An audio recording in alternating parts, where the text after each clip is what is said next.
हजरात गिरामी, आज मैं आपको एक खुली हुई हकीकत बता रहा हूँ, एक वाज़ेह हकीकत बता रहा हूँ कि आज आप पूरे मुल्क हिंदुस्तान में जितनी भी हमारी रियासतें हैं उन तमाम रियासतों का आप दौरा कीजिए। नहीं कर सकते तो कम अज कम हमारी रियासतें कर्नाटका ही का आप दौरा कीजिए। वो भी नहीं कर सकते तो कम से कम जिस शहर में हम आबाद हैं, शहर बैंगलोर, आप शहर बैंगलोर के तूल व अर्ज में जाएं और देखें, जहां कहीं भी वक्फ के इदारे कायम हैं, वक्फ के तहत आने वाली कमेटियां कायम हैं, वो अपने मातहत आने वाली जो वक्फ की जायदादें हैं उसमें आज खुले तौर पर मनमानियां करती हुई आपको नजर आएंगी।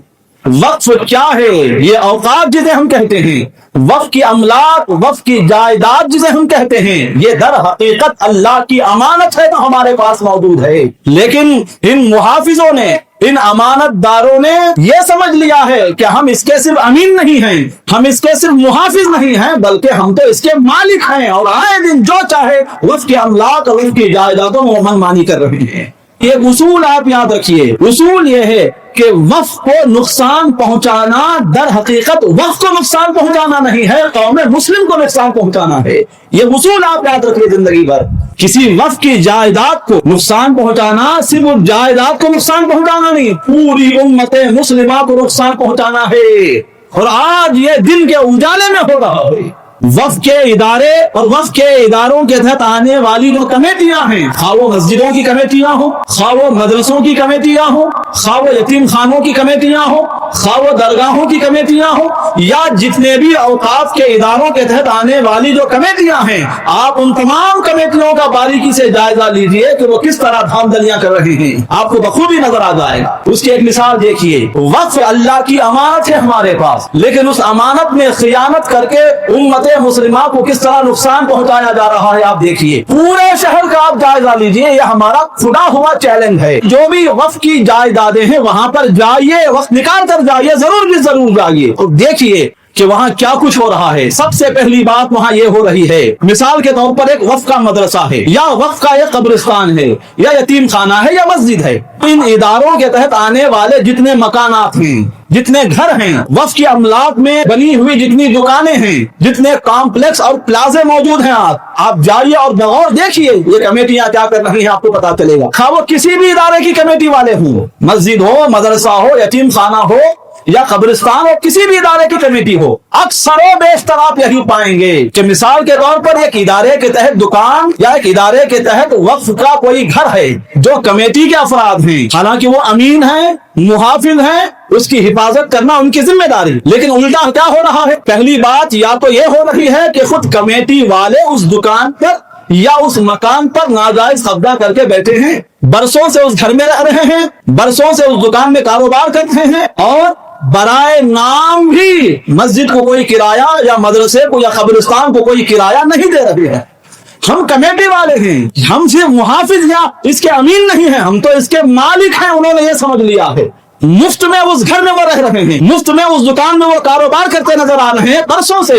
या दूसरी बात यह हो रही है, किराया दे भी रहे हैं तो फकत बराए नाम किराया दे रहे हैं, नाम का किराया।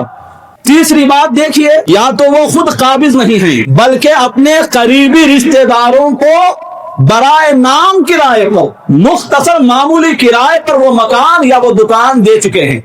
मस्जिद को कितना नुकसान हो रहा है? उस महल्ले या उस इलाके के मुताबिक जो किराया वसूल किया जाना चाहिए था, फकत इसलिए वसूल नहीं किया जा रहा है कि ये मेरा रिश्तेदार है, ये मेरी जान पहचान का आदमी है, और उसे बराए नाम किराए पर बरसों से दुकान, मकान, प्लाजे, कॉम्प्लेक्स किराए पर दे चुके हैं। चौथी बात या तो यह हो रही है, कमेटी वालों से किसी ने किराए पर मकान लिया, मस्जिद का मकान, मदरसे का मकान, कब्रिस्तान के तहत आने वाला मकान, या यतीम खाने की प्रॉपर्टी में वक्फ के तहत आने वाला जो मकान या दुकान है, एक दूसरा आदमी आकर कमेटी वालों से किराए पर लेता है। किराया तय हो जाता है कि इतना किराया आपको माहाना देना है। वो आदमी दिन के उजाले में किसी तीसरे शख्स को किराए पर वो मकान या दुकान देता है। कमेटी वालों से उस शख्स का जो किराया तय हुआ, मिसाल के तौर पर 5,000 रुपए, मिसाल के तौर पर 5,000 रुपए आपको देने हैं। उस आदमी ने दुकान लिया, मकान लिया, लेकिन खुद उसमें नहीं रहता, खुद उस दुकान में कारोबार नहीं करता, बल्कि किसी तीसरे शख्स को देता है। कितने किराए पर? सिर्फ 5,000 किराए पर नहीं,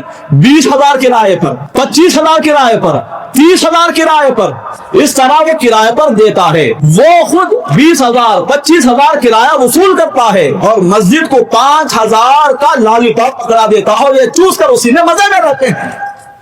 और ऐसा नहीं है कि कमेटी वालों को, मदरसे की कमेटी वाले, मस्जिद की या दरगाहों की या कब्रिस्तानों की कमेटी वालों को इस बारे में पता नहीं है, नहीं, उनको सब मालूम होता है, सब पता रहता है, लेकिन उसके बावजूद चूंकि वो उनका अपना मकान नहीं है, चूंकि वो उनकी अपनी दुकान नहीं है और वो सामने वाला इनकी जान पहचान वाला है, सामने वाला असर और रसूख रखने वाला है, सामने वाला इनका रिश्तेदार है, ये सोच कर वो देख कर भी अनदेखी से काम लेते हैं। नुकसान किसका हो रहा है? वक्फ तो इसलिए किया गया था कि सारी कौम का फायदा हो, लेकिन आप कमेटी वालों ने क्या किया? एक मखसूस शख्स को फायदा पहुंचाया। वो भी कैसा फायदा? आप फकत 5,000 ले रहे हैं, जो अल्लाह की अमानत है आपके पास, उसे आप उस आदमी के हवाले करके 20, 25,000, 30,000 किराया खाने की खुली छूट दे चुके हैं। नुकसान किसका हो रहा है? वक्फ के इदारे का नुकसान हो रहा है। अगर बराह रास्त उस 20,000, 30,000, 25,000 किराया देने वाले से आप डील किए होते, आप अग्रीमेंट किए होते, आप उससे बराह रास्त कोई मामला तय किए होते, तो आपके इदारे को, आपकी मस्जिद को, आपके मदरसे को, आपके यतीम खाने को, आपकी दरगाह शरीफ को, आपके कब्रिस्तान को और इनके जरिए पूरी उम्मत मुस्लिमा को कितना फायदा होता, सोचिए आप। ऐसा 25 साल से हो रहा है, 30 साल से हो रहा है, कहीं कहीं 50 साल से हो रहा है।